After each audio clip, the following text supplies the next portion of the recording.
Dalawang beses na bagsak yung cellphone niya. Ayun, nasira na yung LCD niya. So ito is iPhone X. Papalitan po natin ng bagong screen. Galing pa po si Madam sa Parañaque City. Maraming salamat po sa pagtitiwala.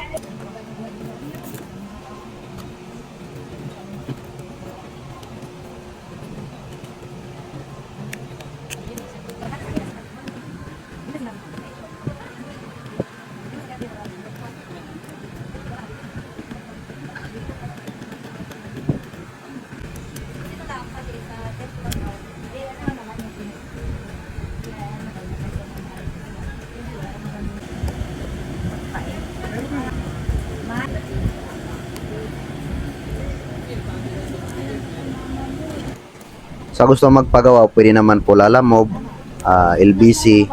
So ayun nga, may truto na po yung LCD ni Madam.